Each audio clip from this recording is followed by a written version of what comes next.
sonhadoras, bem-vinda a mais um episódio do podcast Sonho e Pele. Antes de mais nada, deixe o seu like, comenta aqui o que você gostaria de trazer como assunto para abordarmos, compartilha, se inscreva no nosso canal do YouTube. Estamos também no Spotify como podcast Sonho e Pele, no Instagram como @sonhoepele e no TikTok como @sonho.pele. Bom, no bate-papo de hoje, eu vim até aqui um pouco caracterizada com o tema que nós vamos abordar. Eu tô assim um pouquinho nervosa, que são pessoas especiais e vão contar um pouquinho da sua jornada como mulheres arretadas e nordestinas, tá? Com suas vivências dentro do Pernambuco, Araripina. E é isso. Bem-vindas, minhas nordestinas, Guiomar e Ivone e Guiomar, que esteve com a gente no primeiro episódio, né? Trouxe algumas das nossas vivências já partilhadas, como amigas, irmãs, tia, mãe. E hoje vai contar um pouquinho aqui pra gente do que é ser nordestina, né? Suas características, suas memórias afetivas. Tô ansiosa por esse bate-papo aí. Vamos começar pela infância, que eu sou curiosa pra saber? Oxente. Vamos começar. A história é o que não falta. Obrigada pelo convite. É um prazer, né, falar das minhas memórias afetivas. Quando eu digo que o sertão é o mundo, é porque ele vive em mim e eu vivo o sertão, embora não esteja lá naquele solo, o solo permanece conosco. Digo mesmo, né? Meu coração é paulistano, mas as raízes são nordestinas e eu faço questão de carregá-las aonde eu vou. As memórias vivem em mim diariamente, a todo instante. A saudade da terrinha, como a gente fala, né? E por isso a vivência no dia a dia, nosso cotidiano é baseado nas nossas lembranças. Eu até quero mostrar um pouquinho aqui do cenário, que vocês expliquem, né? Um pouquinho de cada coisa, que hoje a nossa mesa está farta, como mesa de um nordestino mesmo, né? E aí eu queria que vocês explicassem um pouquinho, e aí, né? A gente fala um pouco da infância, que eu acho que tem muitas histórias lindas e importantes, que trazem, né? A ancestralidade e faz com que sejam essas mulheres aí incríveis, que eu tenho o privilégio de conviver. Bom, para esse cenário, quando a Larissa me convidou, eu tenho muitas referências, né, nordestinas na minha casa.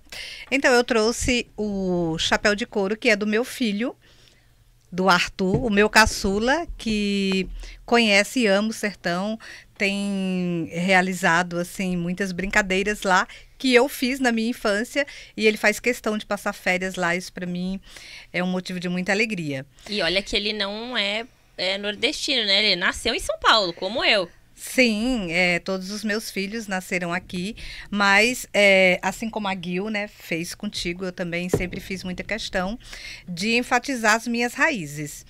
E então aqui nós temos, né, vou até pegar emprestado da Guiomar, isso aqui, Oxi, porque nós levamos o nosso Oxi em qualquer lugar. Detalhe, essa imagem foi você que me deu, o quadro, e eu fiz questão de trazer hoje em miniatura. Mas foi um quadro de um artista também nordestino. Isso, é um artista lá de Recife, o Peron. Ele faz estilogravuras maravilhosas. Além desse que eu te dei, eu tenho na minha casa, né, algumas artes que ele nos enviou. E tem os meus livros, porque eu sou uma pessoa apaixonada por literatura, né? Então eu tenho aqui alguns representantes, né? Como a Jaride Arraes, que é uma escritora do Sertão do Cariri, que é bem próximo a Araripina, mesmo sendo no Ceará. Tem esse aqui, que é uma coletânea de uma geração 2010, que fala justamente que o sertão é o mundo. Esse que é fantástico, Torto Arado, é um romance assim sensacional. Inclusive venceu o prêmio Jabuti e o Itamar já lançou o seu novo. Nossa, olha, leiam, Itamar Vieira Júnior. maravilhoso. Esse aqui é o Gótico Nordestino, de Cristiano Aguiar. E aí eu já aproveito para falar dessas memórias da infância. Porque aqui ele traz bastante contos do que a gente chama lá de assombração. Ou miragem, são nomes diferentes. E uma das brincadeiras que nós fazíamos era sentar nas calçadas à noite e ficar contando causos de assombração. Causos. Pra dormir agarrada depois, né? Depois porque pra contava e dormir. sentia medo. Com certeza. Contava. A gente ficava nas calçadas, assim, aquela roda E de assombradas, pessoas. inclusive. Então, depois que íamos para casa, cada um para as suas, normalmente, cada dia a gente sentava numa calçada de uma das casas. E foi uma alegria encontrar esse livro do Cristiano, que eu tive o prazer de ir num clube de livros com a presença dele. E ganhei esse exemplar autografado, porque são mini contos. Que aí remete a um pouco da infância, Sim, né? até o que porque contava, também falava. ele é um escritor de lá. Se eu não me engano, acho que ele é da Paraíba, mas estudou em Recife. Inclusive ele escreve para literatura, né? Para um jornal de Pernambuco, então é maravilhoso. Ali tem a literatura de cordel, Esse daqui. que é fantástico, né? Na nossa região. E o Ariano Suassuna, que é uma excelente referência, né? Então é isso, já comecei a falar das minhas memórias. Já começou a falar um pouquinho das suas memórias e é muito legal porque a gente, no primeiro episódio até falei que você traz esse seu lado intelectual e hoje você trouxe um pouco disso que está enraizado com você, né? O Nordeste, através da literatura, com os livros que você já leu e faz questão de sempre fazer uma citação, né? Até no seu blog que você coloca algumas coisas até o da janela, que eu vejo que tem umas reflexões assim, e vai para esse lado do Nordeste, ali de Araripina, da onde você veio. Agora, Guilmar, mãe. Ai, eu ainda tô aprendendo aqui também. Conta um pouquinho do seu cenário e um pouquinho das suas memórias aí de infância. Então, Ivone é minha irmã de coração, né? Ela é a culta da história, tá? Eu sou da bagaceira. Eu sou da bagaceira. Então, assim... Mas existe esse entrelaçado, né? Não é que eu não conheça a cultura, mas, na verdade... Ela tem uma cachola melhor, né? Viu? Era boa da escola, era nota 10 em tudo. Pia, assim, que ela fala sobre as citações e a gente fala sobre as cachaças boas que tem. Exatamente, né? E tá tudo bem. Tá tudo ótimo. Então, a gente vem de um vilarejo, né? Que é um distrito da cidade de Araripina, chamada Lagoa do Barro. Nome este justamente porque ela tinha uma lagoa enorme, né? E o barro de lá, eles tiravam o barro para fazer os tijolos e telhas para a construção civil.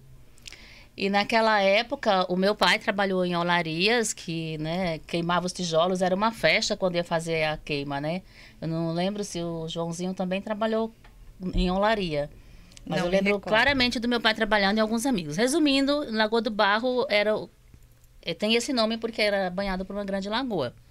Né? Eu já conheci, viu, gente? Ela tá ali, ó, enraizada, ela tá trazendo essa vivência, mas eu já fui lá, conheci. Minha mãe fez questão. Ah, ela conhece tudo. Eu levo ela pra Lagoa do Barro, mostro todas as coisas que a gente já viveu. Em casa eu tenho cabaça, uma cuia, porque isso aqui, na nossa época, era assim, fenomenal. Ir na cacimba, limpar a cacimba, tirar aquela água cristalina e tomar água na cuia. Então, a cabaça a gente carregava água na cabeça, com rodilha, tudo isso nós vivemos, né? Vimos inclusive, as nossas mães. Deixa eu só te falar dessa cabaça, me dê aí, só pra eu lembrar. Eita, senta que lá vem história. Eu tive a sorte de conhecer bisavós, né? Tanto do lado paterno quanto materno. E a vovó Yayá, que era a mãe da minha avó, que também é madrinha, ela era viciada no jogo do bicho, sempre gostava. Então, o meu avô, que tem um humor ácido e refinado, que nós herdamos também, ele falava que vovó Yayá não tinha mais nenhuma xícara na casa dele, só bebia água com cuia, que tinha perdido tudo as pratas. Daqui 15 dias é a sua casa. Vai estar só as cuias. Tudo as pratas do jogo do bicho. Porque você é desapegada, né? Exatamente. Eu trago de lá. Isso é de lá, original, tá, gente? Eu guardo porque, né? Então, mas não era só tudo lindo e maravilhoso, né? Tinha a lagoa, tudo ali, o ecoar dos sapos cantando à noite. Dias de chuva, a gente tinha que ir para a escola de todo jeito. No meu caso, no caso da minha irmã Claudinha, a gente tinha que atravessar a lagoa, gente, com água na cintura. E os livros e cadernos dentro de uma sacola plástica em cima da cabeça. E a conga, sim, porque a gente usou conga e saia pinçada. Numa sacolinha. Atravessava a lagoa com água na cintura, pro outro lado, estudava, voltava, a mesma coisa. Então, assim, a gente teve também essa vivência, experiência de morar no sítio, de dormir com luz de candeeiro, que eu até trouxe um candeeiro, tá aqui, ó. Entendeu? Isso aqui é com... A gente colocava querosene, acendia. Isso é uma miniatura, obviamente, né? Mas a gente viveu isso, né? Casa de telhado, a chuvinha caindo e molhando a gente. Entre outras coisas mais, né? Posso... Não, eu ia falar pra você explicar um pouquinho mais do cenário que você trouxe, fora as cabaças. Então, aí a gente tem o lampião, né? Que isso aqui era uma lamparina sofisticada de rico. Os ricos que tinham essa lamparina linda. Na minha casa só tinha o candeeiro. Então, quando criança, a gente também só tinha candeeiro, que era os tios ricos, eu acho avós que é interessante acima. a gente explicar e trazer isso, porque é uma representatividade muito forte, né? E que às vezes as pessoas não têm uma noção da origem que é aquilo. O que que representava o lampião? Como é que é? Lampião. Lampião. Ou lamparina. Lamparina, né? Por conta disso, tá vendo? A forma que você falou é só era na casa de quem tinha dinheiro, quem tinha posse. Então, hoje eu posso ter um desse, apesar de Pelo menos a lamparina. Televisão naquela época, isso era imaginária, assim, a gente não existia. A preto e branco que existia era uma de tubo, assim, pesava mais que uma geladeira hoje. E era na casa de um vizinho, a gente fazia fila pra assistir, sabe? As crianças... Que era uma novidade, Era uma né? novidade, então a gente assistia, tinha um casal de amigos lá, até podemos dizer, né? Eu acredito que enfatizar Nelson e Vilani eram os ricos da Lagoa do Barro. Quem não assistiu televisão em Nelson Então e Vilani, eles tinham uma gente, área nessa bem época? grande assim, né, Ivone? A gente sentava lá pra assistir televisão, todo mundo quietinho, porque aquilo era o cinema pra gente, né? Aham. Sim. Que mais? Sabe o que eu queria que vocês contassem? Porque eu sou muito curiosa. O que é açude? E o porquê que é a expressão? Porque eu sempre, quando eu ia, assim, pra lá conhecer, minha mãe, às vezes, comentava, né? Ah, mas faz tempo que o açude não sangra. O que é sangrar, amor? Explica! Não, é muito engraçado essa expressão, porque uma vez minha mãe falou aqui no trabalho, nós já morávamos aqui, teve um ano que sangrou. E aí ela recebeu a notícia e ela falou no trabalho dela, olha, o açude lá de Lagoa do Barro sangrou. E as pessoas ficaram perplexas. Sangrou? O que é isso, né? É um transbordar, né? Quando o açude chega na sua plenitude, que aí ele sangra para nós lá, mas transborda, forma cachoeiras. Então lá Crateras. tem crateras. Vai devastando. Sim, faz até erosão, inclusive. Mas é muito bonito. Nossa, até uma lembrança muito forte das nossas infâncias, de brincar lá quando o açude sangrou, porque Vocês era uma tomavam banho lá? festa. Chegava a Sim. tomar banho? Ficou um ponto turístico, né? Uhum. Os municípios vizinhos, as cidades vizinhas, iam tomar banho. Tinha aquelas barracas, vendas de peixe. Virou bem um ponto turístico mesmo. O açude da Lagoa do Barro, né? Açude este que meu pai também ajudou a construir, né? Ajudou na construção muito. E depois a Compesa, que era a operadora de água, né, deles, tratamento de água. Meu pai também foi operador de máquinas. Então, assim, a gente vem de uma cultura bem singela, bem simples, mas de uma riqueza imensa. Imagina que o açude abastecia todo aquele município e cidades vizinhas, né? Que legal. Então, assim, é de uma imensidão, é de uma riqueza, né, Ivone? Fora as plantações. Sim, tem uma característica muito interessante lá em Lagoa do Barro, porque nós temos plantações de vazante. Vazantes são plantações à beira d'água, que tem a umidade lá e também a possibilidade da irrigação. Quando a gente fala açude, no começo também, quando eu falava assim, todo mundo estranhava. Nossa, açude, o que é isso? No caso, tem vários tamanhos de açude. Tem açude que pode ser do tamanho de um riachinho. Lá, o nosso açude de Lagoa do Barro tem uma proporção bem gigante, porque ele percorre vários sítios, né? Então, ele é bem extenso, tanto que tem a barragem. Foi possível construir a Compesa para abastecimento de água, inclusive, Entendi. né? Porque água potável, porque alguns açudes de várias regiões do Nordeste, na casa do meu avô, que é em outra região, já são pequenos, né?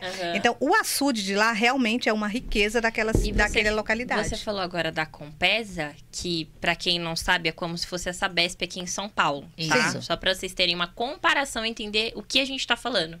Eu lembro muito e tenho a memória afetiva indo passar minhas férias no Nordeste, e meu avô nessa época trabalhava na Compesa.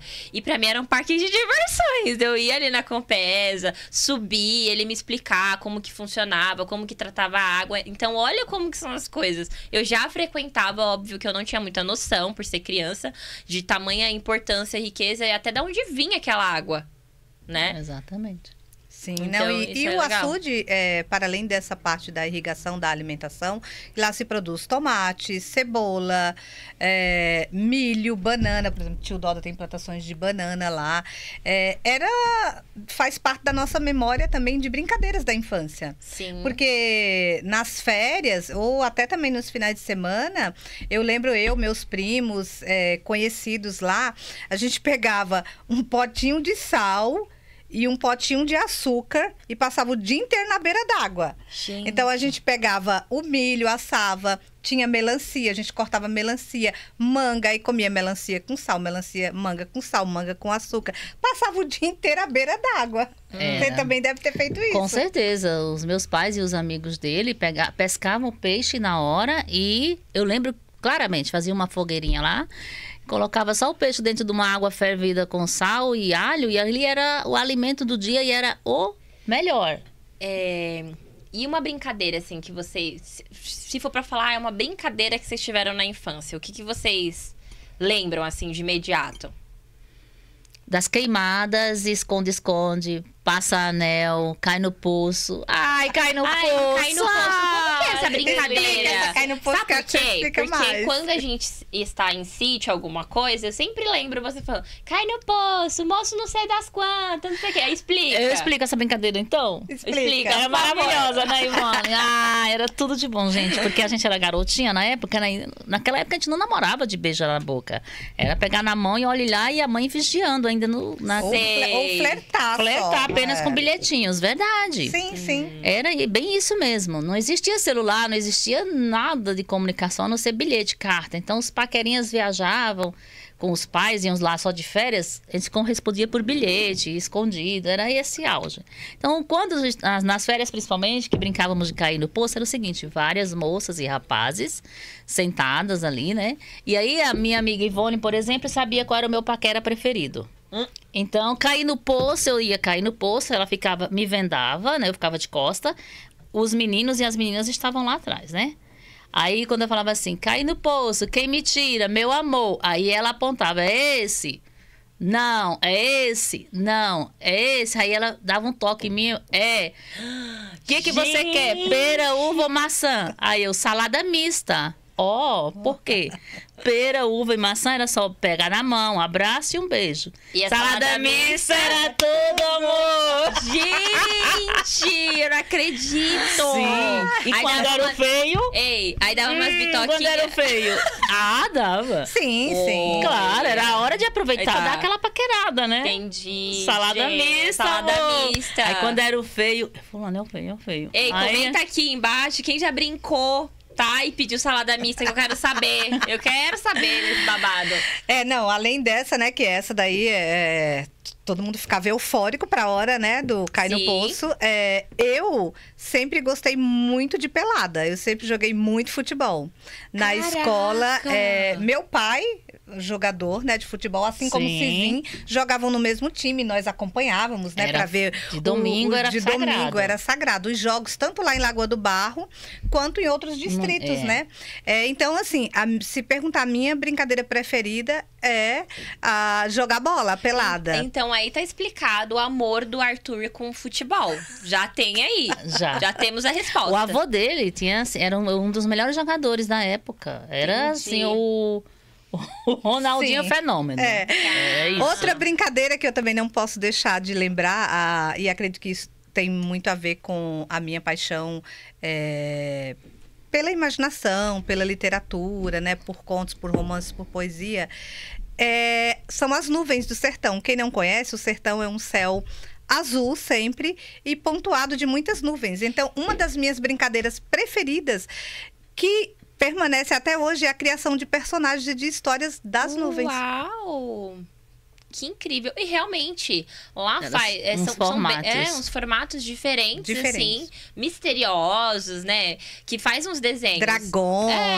E aí, imagina. Onças. E aí a nossa imaginação que vai deixar fluir tudo ali, né? Porque cada um vai olhar e interpretar, às vezes, de uma forma. Coisa de gente doido, me diziam. Mas Não! eu adoro ser maluca. Fora isso também, nós tínhamos, né, a grandeza, o recurso, assim, de ver o nascimento de animais e tomar leite da teta da vaca ali. Ai, eu já tomei. Ai, curral, Curral. Muito bom! Curral é assim, é o cheiro, eu ainda sinto o cheiro. Sim, incrível. A memória Lembro do afetiva, cheiro, né? assim. Tirar o leite da teta da vaca ali, espumando e tomar, fazer o bigodinho, era assim, né? Inclusive, vou até falar agora aqui, muito obrigada, gratidão por você me proporcionar um momento que nem esse, né? Eu lembro pequena, nessa minha memória afetiva, que foi pra vocês, e agora eu vou até falar do meu relato, que eu tive essa experiência, né? De tomar leite ali tirado na hora da vaca. Meu avô me ensinar e eu mesmo fazer junto com ele, ficou assim. E o leite, tanto é que eu tive até dor de barriga, porque pra mim foi o melhor leite que eu tomei na vida. Mas ela tomou demais. E aí eu tomei demais, porque eu empolgada, igual pinto no lixo. Não, mas é engraçado você falar isso, né, da dor de barriga, porque assim, todos os meus filhos, né, eu também já sou avó, e já levei, inclusive, meus netos, que são tataranetos da minha avó, pra isso. O Damien, recentemente, agora em maio, esteve lá, e ele foi no curral. Olha. Um menino americano, né, lá no curral, pegando leite da vaca, então muito interessante. E a Bruna, eu a levei pequena, ela também tomou leite. A Isa, quando ela foi, que é a minha filha do meio, eu não dei, até porque ela tem uma série de alergias, e eu fiquei com medo. Mas o Arthur adora. Ele, desde que ele foi, ele tanto tira quanto bebe, e não tem problema nenhum. O Arthur, ele só não nasceu lá, mas ele pertence lá. Tanto que meu tio chama ele de Paulistinha desenrolado. É boa. Sabe agora o que eu quero... Você quer apontar mais alguma coisa em relação a isso? Porque eu tenho uma outra...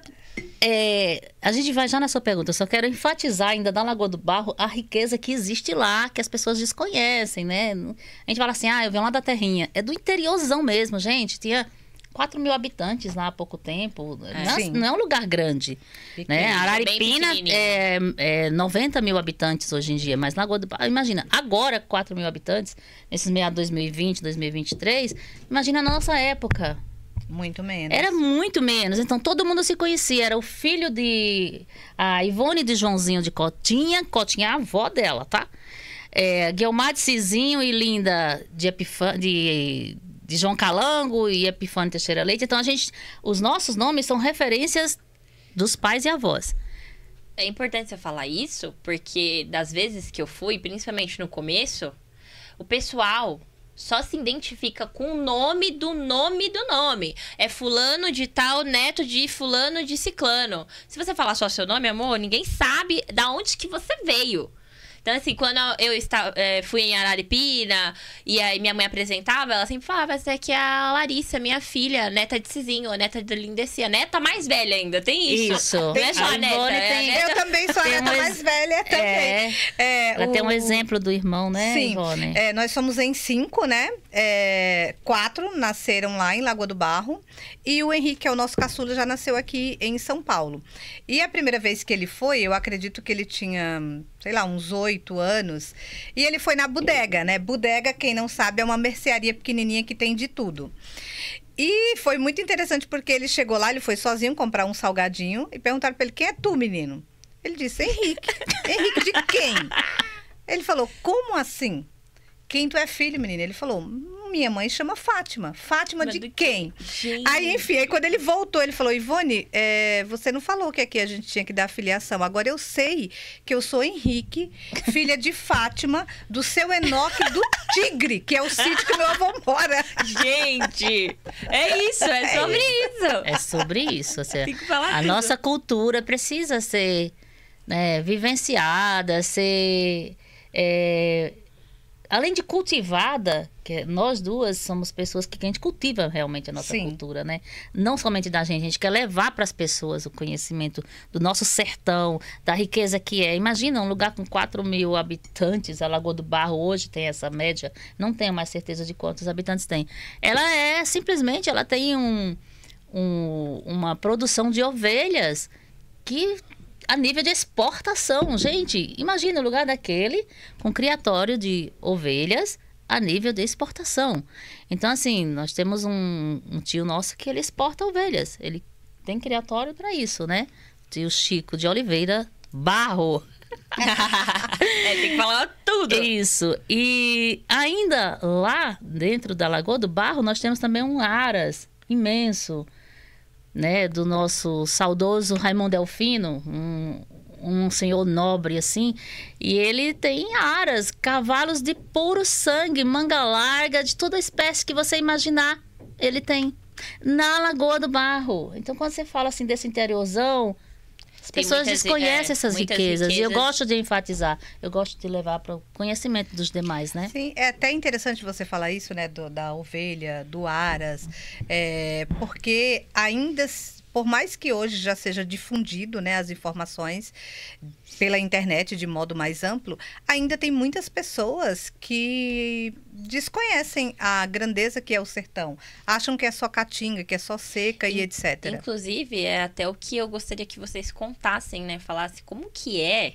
morar próximo ali da Chapada do Araripe. Não é pra qualquer um, né? Os privilégios.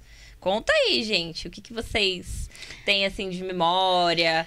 Já chegaram aí, conhecer? Então, olha, já fui lá algumas vezes, né, pro sertão, nesse ir e vir, mas ainda não tive a oportunidade de fazer uma trilha na Chapada do Araripe, que eu quero fazer. A Chapada do Araripe, ela é um platô.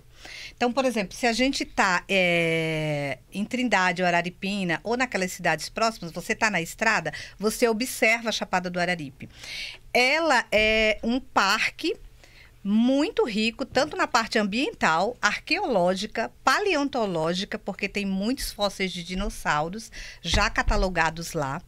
Inclusive, a URCA, que é a Universidade do Cariri, ela inscreveu a Chapada do Araripe como Geoparque Mundial, que é um programa da Unesco para Geoparque de muitas regiões, e entraram também com o pedido, junto com outras organizações, para que a Chapada do Araripe se torne patrimônio ambiental. Uhum. Isso é muito importante, porque ela é muito grande.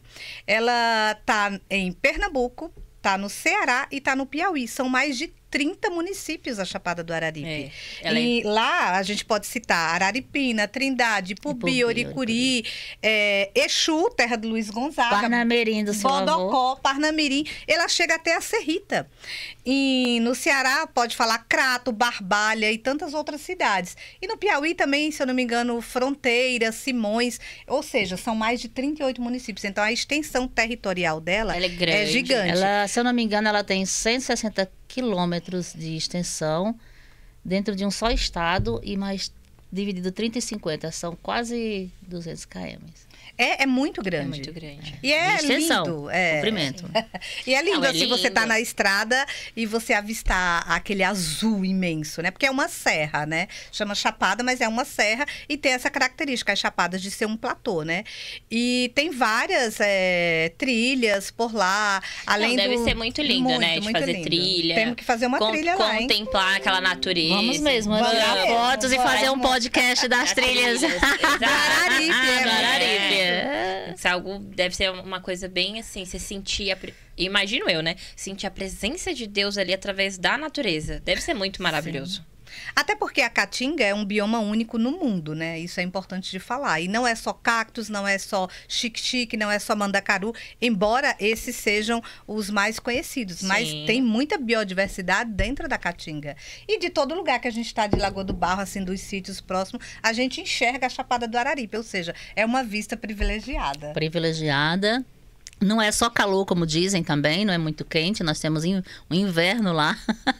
Agora, na época do São João, né? Na época de junho, esfria bastante, tanto de manhã quanto à noite. É um clima bem fresquinho, assim, de os paulistanos, os meia boca que nem a gente, que já veio pra cá, né? E volta pra lá nessa época e veste casaquinho. Falando em São João, São João, ele é muito forte no Nordeste, né? E ele tem uma representatividade religiosa e traz também uma simplicidade que brilha os olhos de qualquer pessoa. Eu tive o privilégio de conhecer e fiquei apaixonada, porque é um evento muito forte, com muita presença, calor humano de pessoas. Ele une o povo, eu acho que é basicamente isso. E ele tem, assim, o que vocês acham que deixou o São João tão forte e popular? Porque ele é forte numa forma, assim, de dizer como se fosse um carnaval aqui em São Paulo, né? Ou na Bahia, ou como se fosse um Halloween nos Estados Unidos. Ele tem uma presença e uma potência muito grande de ir até grandes pessoas de outros lugares do Brasil e do mundo para viver o São João no Nordeste, né? Eu tive o privilégio de conhecer a linha Araripina, que eu até me emociono de lembrar, porque Parecia um pinto no lixo. Muito, assim, incrível, né? Toda a logística, a estrutura da cidade, das pessoas, as mulheres na produção, de fazer maquiagem, e elas fazem. Aqui em São Paulo a gente compra pronto. Lá é tudo feito à mão mesmo. O que eu achei incrível. As trancinhas, os cabelos e a decoração, né? É muito massa. Então conta um pouquinho pra gente, assim, o que vocês acharam que tornou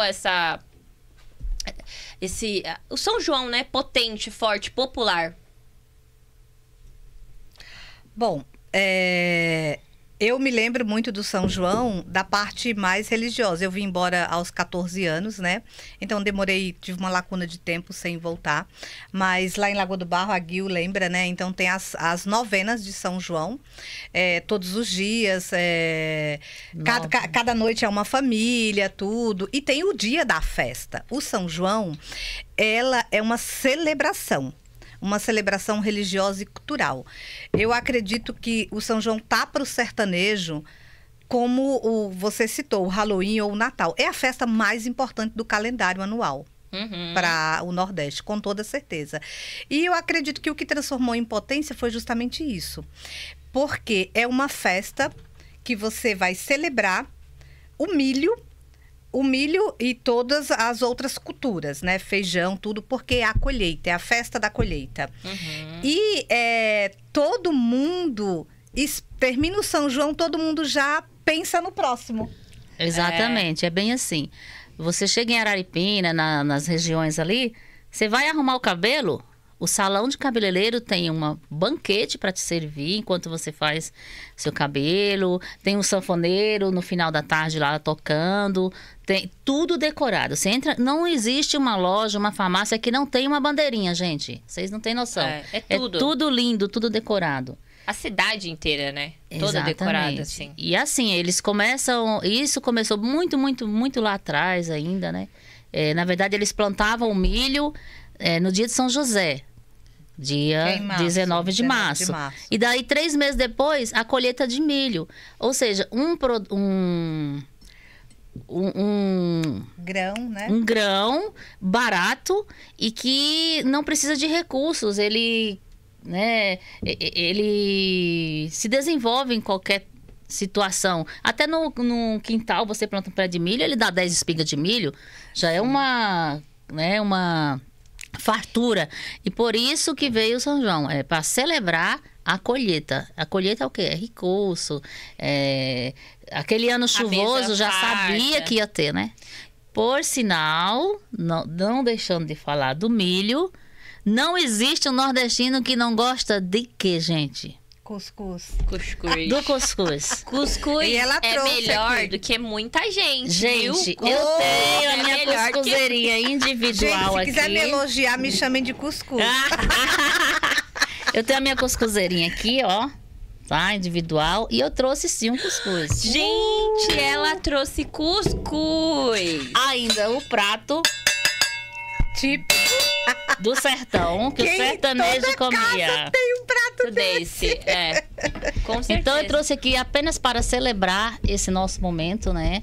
Essa e riqueza, dizer que a essa gente não conversa. pode deixar de celebrar com um cuscuz nordestino. E aí, além disso, eu vi que você trouxe um negocinho aqui, que eu sou apaixonada e eu acho que quem conhece a culinária nordestina gosta, né?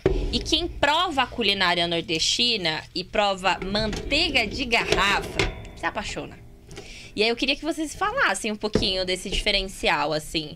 O que ela tem que todo mundo se apaixona? Qual é o babado aqui? bom, primeiro que ela é de leite de verdade, né? Ah, esse É o daí leite já do curral, então já começa por aí. Olha, serve o cuscuz assim, tá, gente?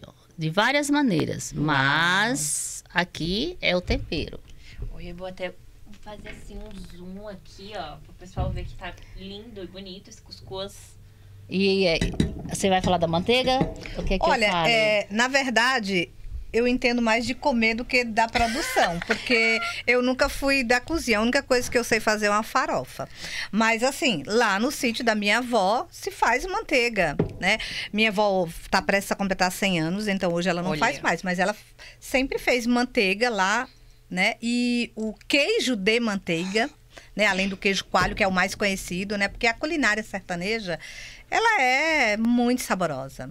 E isso em todos os estados do Nordeste. É- E essa essa manteiga é especial, né, Lari? Aham, eu ia falar isso agora, que essa manteiga aqui foi a minha avó, mãe da minha mãe, que fez. Ela faz, gente. Ela fica horas na cozinha fazendo essa manteiga. Lindeci, quero uma. Ai, maravilha. Inclusive, né, eu tenho que aprender, dar um jeito de aprender essa receita, amor, pra honrar minha ancestralidade. Então, assim, eu vou dizer, já que a Ivone, né, já assumiu. Esse aqui é a pura gordura, a gordura saudável, sadia do leite da vaca, né? Então, você tira o leite, aí nas manhãs vai recolhendo aquela nata grossa que fica, vai armazenando no potinho. Eles têm que juntar bastante, gente, porque isso reduz, assim... Eu não digo nem que a 10%, talvez ainda. Reduz muito. Então tem que juntar muita nata, de muito leite, vários dias, vai guardando aquilo ali, depois Porque bate. pelo que eu sei, a avó Linda mesmo fica dias fazendo e Juntando, preparando, e juntando, é. e falando. E até para chegar nessa redução, ela demora tempos no fogão e não pode deixar de mexer, não pode deixar de cuidar da manteiga ali. Por isso que você tem tanto carinho, né? Minha mãe, como vocês sabem, né? Ela é bem apegada às coisinhas, mas a manteiga, a gente gosta de comer degustando. Porque como a gente mora em São Paulo, a gente tem o privilégio de ter todo ano em casa. Mas assim, comer com todo cuidado ali. Porque ela ela é difícil de fazer, né? É. E para trazer de lá para cá também não é tão fácil. Então a gente come com muita... É quase, praticamente uma cerimônia. Ah, mas tem que ser. Eu acho que nós temos a memória olfativa muito forte, todas as pessoas, né? E o cheiro dela é maravilhoso. É. Assim como o cheiro de tudo que se produz com o milho, né? O milho, ele é de uma abundância incrível. Então, do milho eu acho que eu gosto de tudo. Do cuscuz, Eu gosto também de milho. da pamonha, do bolo de milho. Nossa, o bolo de milho da minha avó é maravilhoso, assim. Eu acho que não tem uma coisa de milho que eu não goste. Eu também Também acho gosto que de tudo de eu gosto milho. de tudo de milho. E é interessante que a gente começou o podcast falando que você vem com esse lado mais da literatura, e agora a gente tá falando da comida. E você, né, mãe, Gil, traz isso muito forte. Lá em casa, minha mãe sempre fez muitas comidas que representam o Nordeste, a origem dela. Quem nunca comeu o baião da minha mãe? Não é amigo dela, tá? Não foi na casa dela, porque, juro. E até quem, às vezes, não conhece ela pessoalmente, de tanta gente falar, ela faz e manda. Porque no meu antigo trabalho, você fez foi uma panelada, lembra? E as meninas se acabaram nesse baião. E até hoje, eu até brinco, eu falo, ai, gente, já até sei. Quando minha mãe convida alguém pra ir em casa, que ela pergunta o que a pessoa quer comer, eu já fico, ai, vai ser baião, quer ver? Baião. Porque pra mim... As pessoas pedem. As pessoas pedem. E pra mim é tipo, baião de novo. Porque, né? Eu vou comer do mesmo jeito porque eu amo. Não, e a galinha caipira dela é fantástica, né? Também. O caldo de mocotó. Nossa. Não é Olha, só o baião. O último caldo de mocotó que eu tomei na minha vida foi na sua casa. Nunca Sério? mais, Inclusive, sério. eu acho que... Até porque, assim, são alimentos, né, fortes. E que a gente conhece a Gil, sabe que ela, além, né, de toda a higiene, né? Que isso aqui é PhD e limpeza, Nossa, tá, gente? meu, sim. E A louca. assim, ela faz com muito carinho. Ela faz com muito carinho, então assim, é muito sabor. E puxando assim essa questão da culinária sertaneja, né? Hoje nós temos aqui em São Paulo representantes, né, dessa culinária. Quem não conhece o Rodrigo Mocotó, do Superchef? Maravilhoso. Sim. E eu vou até contar um relato que é muito interessante. Eu ainda não fui no Mocotó, lá na Vila Medeiros, porque eu também quero ir não. no primeiro da Vila Medeiros, mas ele já tem outras filiais. E lá é um restaurante que foi, inclusive, premiado esse ano como um dos melhores de São Paulo. E lá é um restaurante de culinária sertaneja. E da onde eles são? Do Mulungu, do ladinho de Lagoa do Barro. E lá era uma casa do norte. Novo, gente, é isso aqui, ó. É isso aqui. Ela a história, ela era uma antiga casa do norte, do pai dele, que ainda está vivo. E ele se transformou, né? Seguiu com essa tradição e transformou a Casa do Norte nesse restaurante tão renomado, a culinária, né? Levando a culinária do sertão para cá, para São Paulo e para o mundo, né? Para o porque mundo, é fantástico. Inclusive, iremos lá, hein? Vamos combinar. Sim, né, até gente? porque a minha prima de Petrolina recentemente esteve aqui pela primeira vez em São Paulo de férias e ela teve a felicidade de encontrar, ilustrando, né, o cenário do Mocotó, a foto do meu bisavô, que é tio dela, Manuel Neto, Olha, que é um dos privilégio. vaqueiros, né, importantes lá de Serrita. Vamos combinar pra Vamos. gente ir degustar, né? E já ver também. E preparar o bolso, porque parece que não é barato, não. Ah, mas olha, é uma coisa que Sim. não se economiza. Não se economiza. Pra E comer não se economiza. E principalmente quando é comida nordestina. Não dá pra Ai, economizar. não dá. De um chefe renomado, que nem ele, Sim, né? gente. Que tudo começou justamente pra... Quem come a comida nordestina se apaixona pelo tempero, o amor que é colocado ali. Então, quando o Rodrigo fala sobre a culinária, a gente vê que ele tem muito amor e que ele leva isso nos pratos dele, né? Então, Sim. a gente tem que ir. Vamos Sabe o marcar. babado que eu quero que vocês falem agora? Conte, né, um pouquinho de quem foi Lampião e Maria Bonita. E eu sei, tá, queridos, que tem aí, da ancestralidade, duas opiniões diferentes. Assim. Não é opiniões, né? Na verdade, é a vivência, relatos diferentes aí. Comece, Guiomar, então. Bora. A sua. Ah, eu acho que é melhor puxar do seu bisavô. Mas eu vou falar do Lampião antes, Vai, tá? fala do Lampião. Então, o Lampião, assim, ele tem dois pontos de vista diferentes, né? Tem pessoas... Há quem diga que ele era um cangaceiro e há quem diga que ele era um justiceiro. Então, assim... O que eu sei do Lampião, gente, é que ele era uma pessoa trabalhadora, junto com o pai dele. Eles puxavam animais nos trechos, né? Na caatinga lá no sertão. Então, quando eles carregavam esses animais, vendiam, levavam essas tropas, né? Ele também teve o privilégio de conhecer a fundo a caatinga. E o que ajudou ele na época das suas fugas. É porque ele conhecia onde tinha água, onde era melhor de se esconder. Conhecia como a palma da sua mão, dizemos assim, né? E, na verdade, o pai dele foi praticamente roubado, né? Por grandes pessoas que tinham poder. E, com isso, ele tornou-se um justiceiro. Ele lutava em prol das pessoas desfavorecidas. Lógico que ele não era nem um santo, né? Mas ele fazia justiça, sim. E o que eu tenho do Lampião é que, assim, ele chegou a se hospedar na casa do meu bisavô. o meu avô Epifânio contava que conheceu o Lampião quando ele vinha nessas tropas dele aí, se instalou por algumas vezes, armou acampamento nas terras do meu bisavô, do meu avô Epifânio. Então, assim, a gente teve o privilégio de saber o lado bom do Lampião. Já a Ivone conta outra história. Né, isso é legal, né? Isso é legal porque, assim, quando você fala que tem dois lados, né? Porque há quem o caracterize apenas como bandido e há quem o caracterize como o Robin Hood do sertão, por exemplo, fazendo uma referência mais, né, mitológica até. E se tornou um mito justamente por causa disso, né? Tanto que tem no cinema, teve séries. Porque a vida dele e do bando dele, como era conhecido, tornou-se uma história marcante na região, né?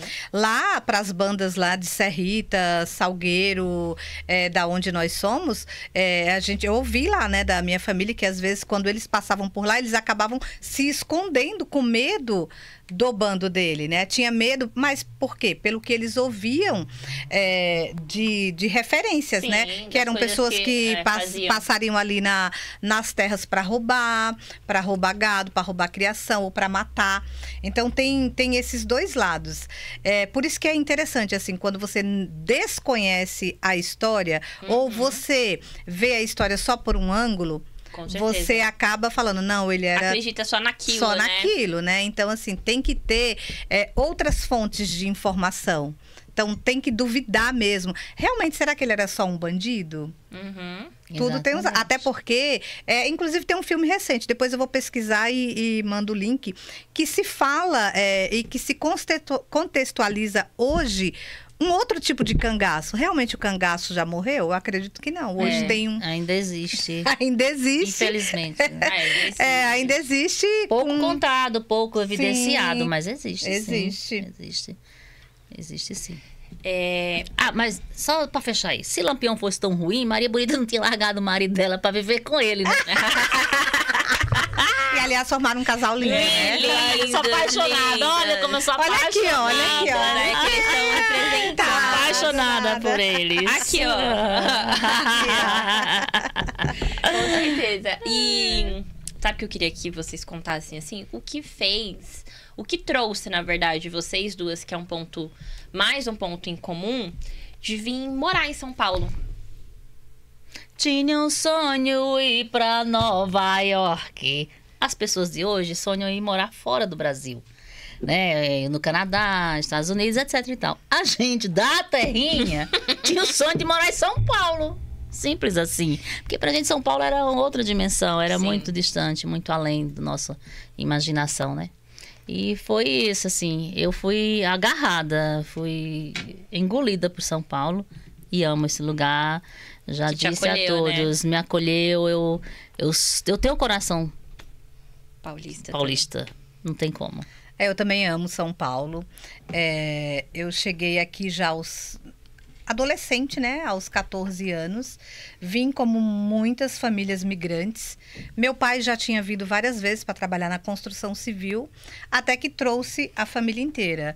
Eu nunca vou me esquecer o dia que eu cheguei em São Paulo. Vim de ônibus, eu, minha mãe e os meus outros 3 irmãos.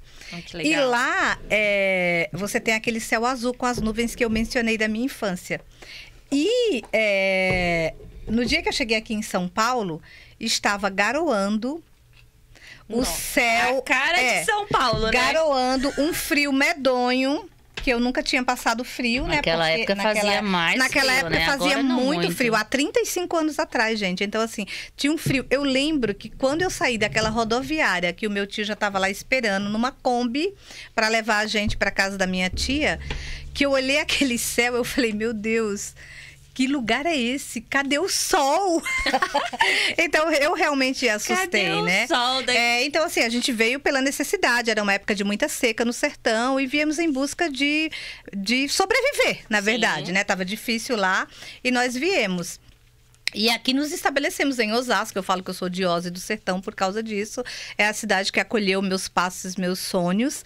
Mas sempre mantive. Eu fiquei muitos anos sem ir. porque não tinha recursos mesmo, não tinha dinheiro, era muito caro também para viajar. Imagina, há uns anos atrás viajar de avião era um luxo, né? Para poucos. Então, assim, eu fiquei uma lacuna de muitos anos sem ir para o sertão. Quem é das antigas, não sei se lembra aquele prédio da Telesp, eu acho que era, que tinha na Autonomista, ainda tem, ainda acho que tem, tá, o prédio existe ainda. O prédio existe. Então, de tijolinhos. Então, assim, a gente, quando recebia, né, quando meu pai recebia, era uma das nossas alegrias, ela comprar ficha para ir lá no Orelhão, ligar. Eu peguei a época do Sim, eu Orelhão peguei. Então, assim, hoje em dia, né, o que é Orelhão? Nossa, e que tristeza quando a gente tava falando no telefone e a ficha acabava e também acabava-se o dinheiro, não tinha mais. Mas, assim, gente, eu vim por isso. Agora, para finalizar aqui, porque nosso tempo já está acabando, foi riquíssimo e, na verdade, nosso intuito era falar sobre a nossa região mesmo, nosso sertão, e especialmente a Lagoa do Barro, de onde a gente saiu. O nosso podcast de hoje era para falar exatamente das nossas raízes profundas. Então, existe muito mais a abordar. Caso vocês queiram saber mais sobre a região, estamos abertas e... Sim, pode mandar perguntas. Pode mandar perguntas, né? Comenta que a gente vai, sim, trazer mais, caso vocês gostarem e queiram ouvir, né? Sim, eu inclusive tenho um blog de memórias, né? Porque eu gosto de ler e de escrever também. E em um dos blogs de memórias eu conto algumas, né? Já fala o blog pro pessoal acompanhar você. Sim, memoriasdamaria.blogspot.com, mas eu vou te mandar para você colocar no descritivo. Nesse blog eu falo de memórias de lá e de cá, né? Porque nós somos esse entrelaçar, né? Entre São Paulo e lá. Mas isso que é importante, você amar o lugar que você vive, mas seguir respeitando as suas raízes e continuar a vida com elas, né? Porque, assim, quem valoriza de onde vem, sabe para onde quer ir. Com certeza. Com certeza. E, assim, eu acho que é importante, e eu quis trazer, né, vocês como convidadas hoje para relatar, porque eu tenho o privilégio de ter essa raiz muito presente no meu dia a dia e crescer no Nordeste mesmo, nascendo e morando em São Paulo. E as pessoas precisam ter acesso a essas informações, né? O quanto ele traz de conhecimento, de educação, de religião... de música, de arte, né? das mais diferentes representações. Exatamente. E aqui vocês contam um pouco sobre a experiência. Eu sonho ir pra Nova York, eu nem tinha, já fui 3 vezes. Pois é.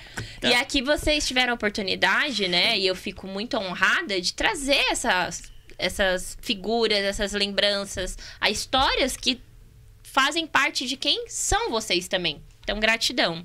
Sim, eu só preciso finalizar dizendo que também nos tempos atuais, nós temos um Lagoa do Barrense, filho natural da Lagoa do Barro, cervejeiro artesanal. Ele fez a cerveja dos leites, chama Milk Beer, a cerveja dos leites, neto de Epifânio Teixeira Leite. Essa cerveja é feita pelo meu irmão Fabrício, né? Também tem o site da Milk Beer. E é uma cerveja artesanal que, inclusive, já ganhou um concurso nacional. Foi feito isso lá no Vale do Rio São Francisco. Então, assim, a gente precisa enfatizar que nós temos nordestinos, muita gente inteligente, muita gente do sertão que está aí se projetando para o mundo, né? Se demonstrando, se sobressaindo, né? E de uma forma simples, amorosa e muito inteligente. Muito, muito, muito. Você também tem esse lugar de fala, até porque você passou num concurso, né? E quando você relata um pouco de ter feito a prova e ter passado, você mesmo ficou tipo, o quê? Me surpreendi. Se surpreendeu, né? Porque quando a minha prima me chamou para prestar esse concurso, eu falei assim, meu Deus, o que a cabeça chata que nem eu, nordestina, vai fazer, prestar um concurso na Universidade de São Paulo? E aí, fui surpreendida pelo meu conhecimento, né? Gratidão aos nossos professores e à educação do Nordeste. Muito Sim, importante. A educação do Nordeste é muito potente, tanto que se você observar as notas do Enem e em outros concursos de interdisciplinar, da ciência à matemática, tem sempre um nordestino se destacando, porque eles gostam de estudar. Eu digo por mim mesmo que eu sempre gostei, né? E eu parabenizo a educação do Nordeste como um todo, porque a educação transforma vidas e a gente tem isso, né, nas nossas, assim como presença. Sim, com certeza. Pra gente ir finalizando aqui, vamos fazer a mandala, tirar a mensagem da mandala, que eu quero só ver o que vai sair pras duas nordestinas. Vamos escolhendo Já aí. escolhi a minha essa. As cores. Essa daqui que ela escolheu. Vamos lá, aqui tem mais, ó. Eita, tu já tá lendo? Não, calma. Já escolhi também. Já escolheu? Mostra lá pro pessoal. Vamos ver quem vai ler primeiro. Ela que tirou primeiro. Vai, pois vai. Mandala das possibilidades. Se você se sente preso em situações que não evoluem, pode ser porque acredita apenas em soluções que cabem dentro dos limites do conhecido. Quando focamos somente naquilo que acreditamos ser possível, estamos impedindo que se manifestem todas as outras possibilidades. E com isso, limitamos a nossa vida aos mesmos velhos e conhecidos caminhos. Estar aberto e presente para receber o ilimitado pode nos surpreender com coisas nunca imaginadas. Porque viver só com nossas soluções do ego, se nossa alma nos acena com infinitas possibilidades. Tudo que a gente conversou. Uau. Tudo que a gente conversou hoje. Linda. Vamos esperar agora. Como que é o nome da sua? A mandala? Mandala das possibilidades. Possibilidades, que são 1000. Caramba. Milhões até. A minha é Mandala da borboleta laranja, cura da criança. E era assim que me sentia, como se estivesse prestes a sair de um casulo muito antigo e muito familiar, mas sem a coragem de dar aquele salto no desconhecido.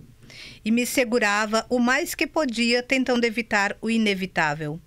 Muitas vezes nos sentimos assim, presos a casulos antigos e familiares, onde a nossa criança ferida, em algum ponto, ainda não foi curada.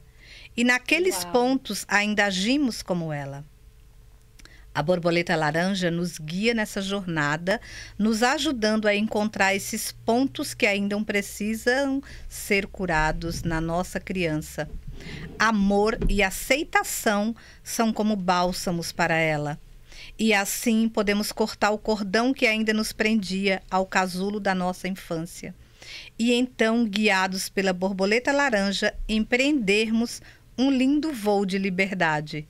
Uau! Caramba, que mensagem. meu, que As voo. duas foram perfeitas. Eu acho que veio todo no contexto que a gente trouxe, né, do podcast, de possibilidades, da infância, os momentos bons e ruins, mas que não deixam de tornar quem somos, né? Sim.